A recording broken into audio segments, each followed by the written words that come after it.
How's it going, everyone? I'm your host, Travis Booker, the president and co-founder of the Golden Door Foundation. And today I have with me a friend of the family, Lisa Shuler, is joining me today for another Golden Spotlight interview series.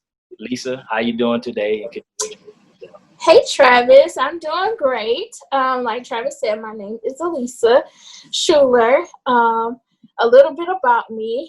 I'm currently a nursing student at Emory University. I went to OW, Orangeburg Wilkinson High School. I'm originally from Orangeburg, South Carolina. Um, my background, I did implementation software consultant for about 2.5 years in the medical field. And then I decided to go back to school, of course. I also have my master's in healthcare administration from Georgia Southern University. So as you can see, I've been in the healthcare arena for quite some time. And that's where I'm projected to go, is nursing. Okay, so you have a lot of stuff going on there. We'll dive into a little bit later. But first, we're going to start off with Orangeburg and OW, as we call it. So how was it growing up in Orangeburg and attending OW? OW was fine. It was adjustment because I went to a private school, a quote unquote private school, from preschool till about 8th grade. So going into a public school where people already knew each other coming from other schools around Orangeburg was a little bit different. I was in honors classes my 9th grade year, so I was paired with like 11th and 12th graders. So that was already different for me, being with older kids and kids who already knew each other. Other than that, I made my friends along the way. I kept a lot of my friends from Felton. So OW was okay. Our class was very cliquish.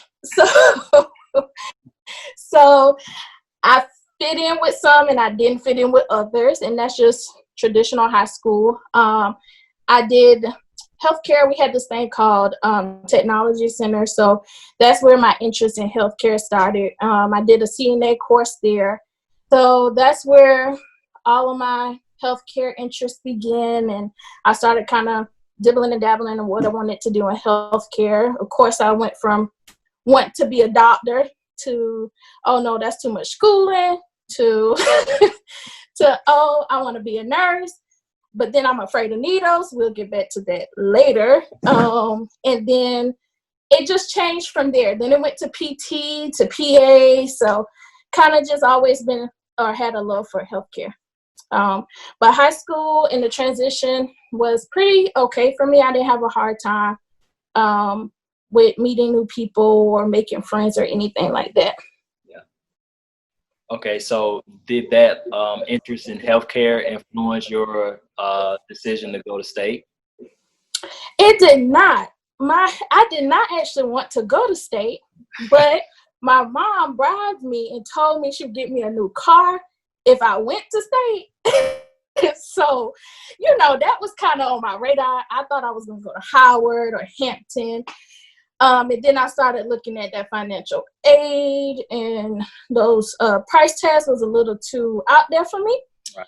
And then came back to my senses, and then I was like, oh, I'm going to Winthrop, because I just wanted to get away from Orangeburg. I knew that was my time to leave Orangeburg and do what I wanted to do and leave my parents' house. And then I got bribed into getting a new car that I didn't even get. And I ended up going to state. So that is how I ended up at state. Most of my family went to state, so it was kind of like a legacy thing to continue to go. Right. So that's how I ended up there. I don't regret it. It was a great decision. Met great friends and everything, but that is how I got to state. Okay, so when you got there, being that I guess you were bribed to get there, didn't even get the car. How did you, I guess, make the best of it? What did you study there, and what other activities did you get into while you were at school? So I studied. Well, my interest was I thought I was going to be a doctor, so they tried to convince me to do chemistry, and I was like, oh no, I'm not doing chemistry. So I ended up doing biology. So that was my major at State with a minor in chemistry. Activities, I worked a lot during college, so I wasn't as actively involved, but of course I did attend homecomings and parties and, did the typical college stuff. So I had fun and did those things. And during my time there, I worked at Zaxby's, so I was at a fast food place, started from humble beginnings. And I joined AKA, which is a Divine Nine Greek organization. Some of you may know. And that was my sophomore year. I did that 2012. I think I did that. And met a lot of great people there. I kind of was the individual that did my own thing, had my own friends, but I also had line sisters, and I talked to some of them here and there. We hung out a few times. But other than that, I did the typical college things, major organizations. I think it was the health professions organization they had for biology or chemistry majors. So I did do that. And I honestly can't remember anything else. Oh, you said it. So I was focused on my studies. Let's just say that. Then you mentioned that you joined the AKAs. So I know you can't talk about a lot, but how was that process? How did you manage to juggle being in that sorority and also being in school? And then how has that sorority, I guess, continued? How has those connections continued, and how has it made a difference, I guess, since then? So I joined, for me personally, it was a little bit smoother than I think a lot of people may have it when joining the organization, just because I have a lot of family members that is in the organization in the specific chapter here. So I had a lot of, I guess, coaching of how to complete the application or what you should write in your entrance letter and stuff like that. So for me, it was a little bit smoother, and I wasn't stressed about it or worried about it.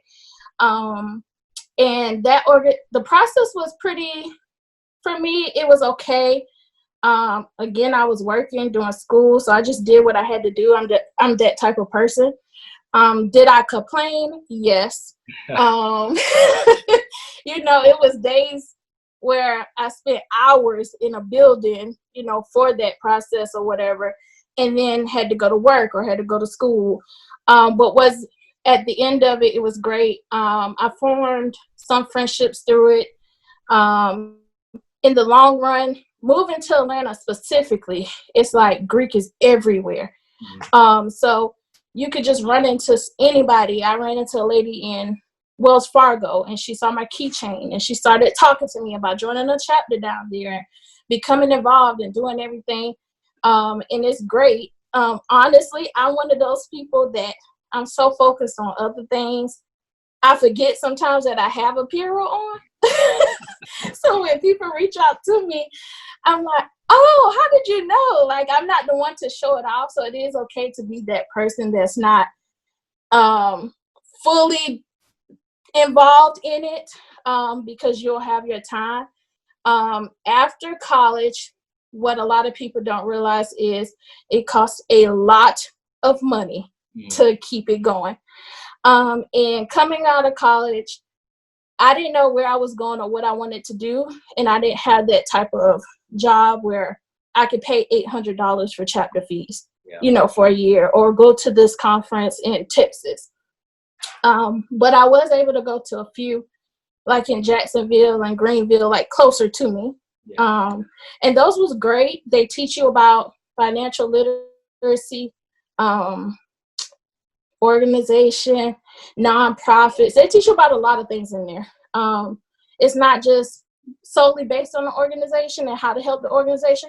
It's a lot of things that also they teach you to help you within your personal life. So I would say those conferences were good for me. It taught me some things. I'm currently not active, just because I'm in school and I can't afford it with not working right now.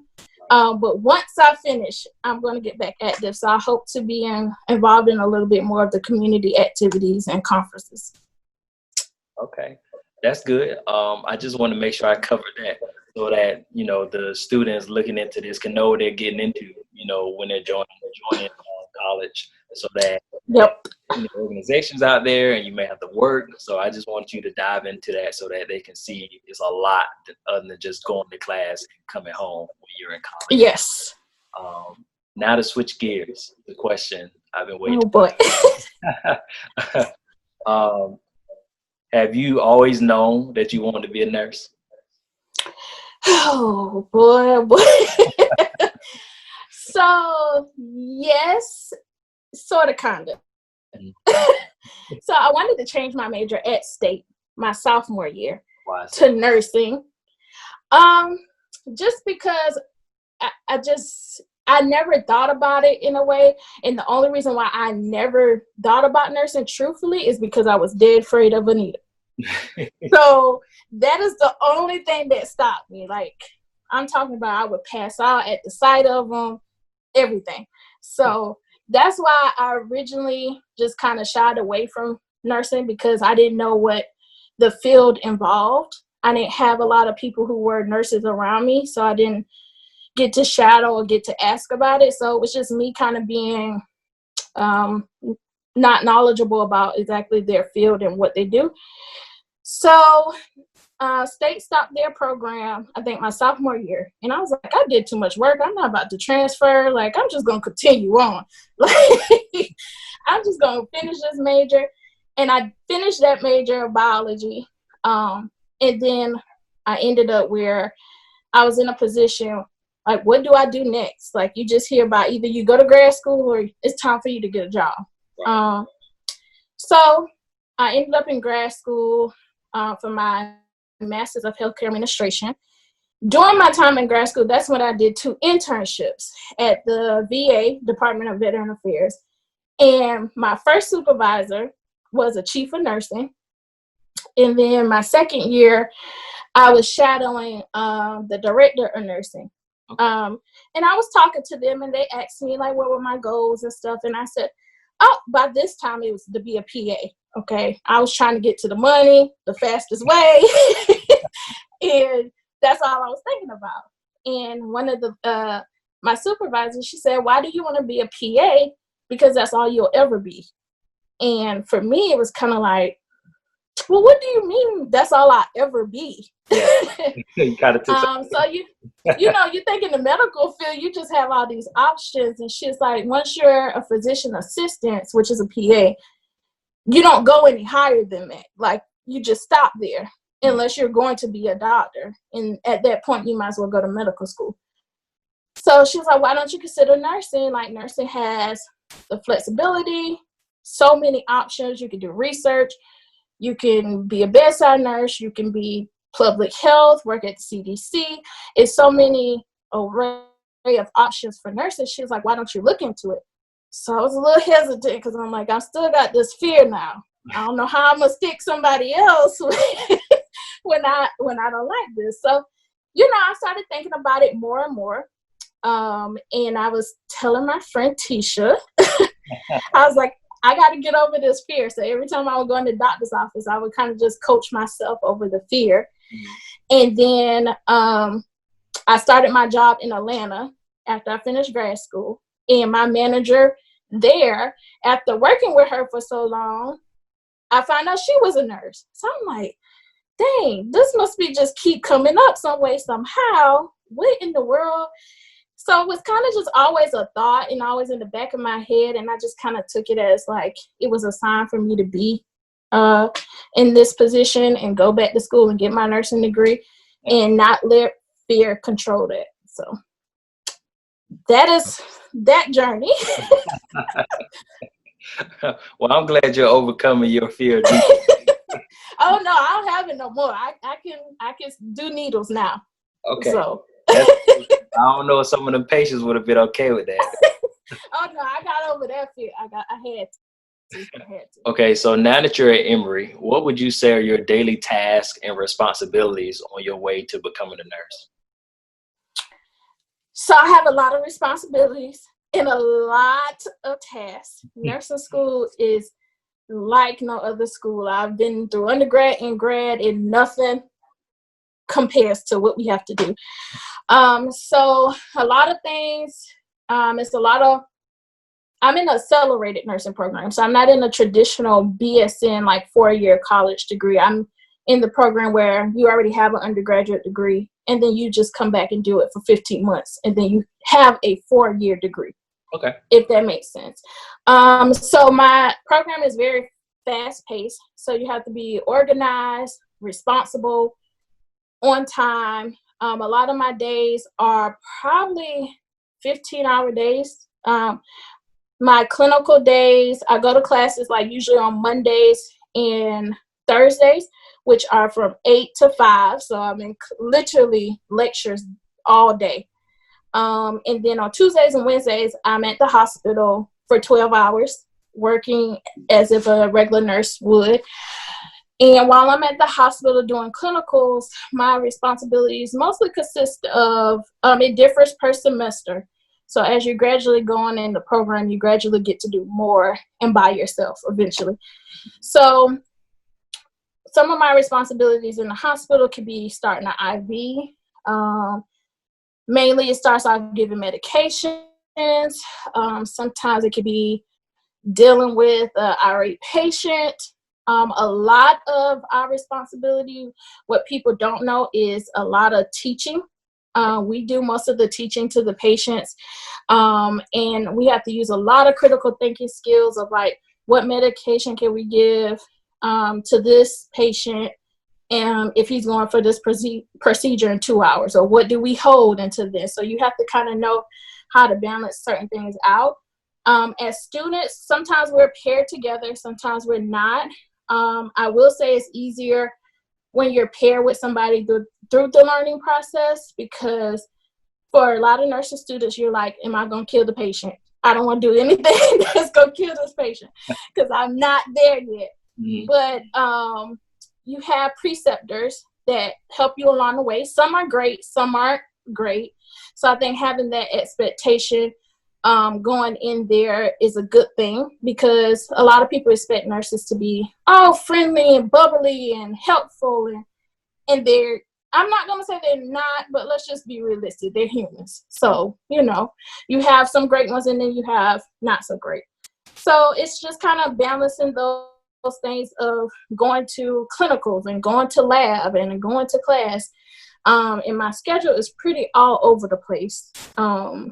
And what I'm expected to do, I think sometimes is pretty insane.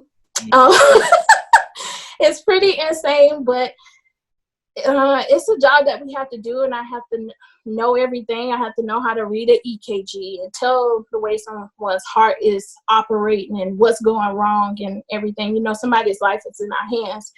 So just making sure I stay on top of studies is a big responsibility, and knowing over 300 drugs and what they do and how they work in the body, and trying to just put that into practice when we go into clinical and, putting things together, and also being able trying to remember things for the NCLEX, because that's kind of the end goal of school, is to pass the NCLEX and to know all that you need to know for NCLEX.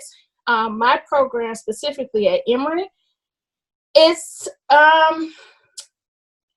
doesn't teach you to be a regular nurse. It almost teaches on a level to be a nurse practitioner. Okay. So it's a little bit more intense and a little bit harder. So I would say for anybody who's looking into going to nursing or picking nursing schools, to look at like NCLEX pass rates, their curriculum, talk to people there. That's honestly a big thing. Talk to people. I didn't have that ability to talk to a lot of students that went to Emory before I chose it. But I wish I had, just to kind of know some other background information. But make sure you have the GPA. Make sure you're going to be serious, because nursing school is a lot.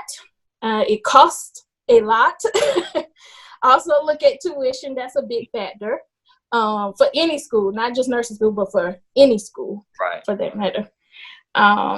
And just be ready to take on the challenge if it is something that people want to do, because it is a challenge, and you have to sacrifice a lot in nursing school of giving up your daily life of like socializing with your friends or talking on the phone with your friends and family and stuff like that. So that's pretty much my life at school. It's a lot, but you know, for those that want to become a nurse, they need to know that, and I'm glad that Yeah. you know, giving them some advice on the things that they should look into, whether it's Emory or any nursing school. You know, the steps they should Yeah. before they choose and decide to go into a nursing program. Is there any last things that you want to say on camera? Any advice you can give students, or you know, if some of these students maybe want to reach out to you, learn about what you're doing and things like that, or have any questions for you, where they could contact you or anything of that nature? Anything I have to say? I think the last thing I would have to say is just follow your dreams. Like, you have to be the one who does the job, who goes to school, who majors in the program, who does all of that. And you probably may be the one who have to pay back those student loans. It's easier to pay back a student loan for something that you wanted versus what other people wanted for you. Yeah. And it doesn't matter if people can't see you in a certain field or think you should go in a certain field because of whatever X number of reasons why. Just as long as you're passionate about it and it's something that you want to do, just push forward and everything will turn out okay. If anybody has any questions for me, you can reach me at I have a Facebook. I have an Instagram. I don't give out my number, but That's cool though. That's cool. I'll put the Instagram like at the bottom of this video. Okay. Yeah. Email, all those things. So if anybody has any questions, I'm open to talking more about my experience or giving advice on nursing school or anything in the medical field or biology or anything like that. So I'm an open book. Okay, good to know. But that's all I have for you today. Thank you for being Lisa. It was a pleasure having you on it. Thank you, Travis. But this has been another episode of the Golden Spotlight interview series. We'll see you all next time.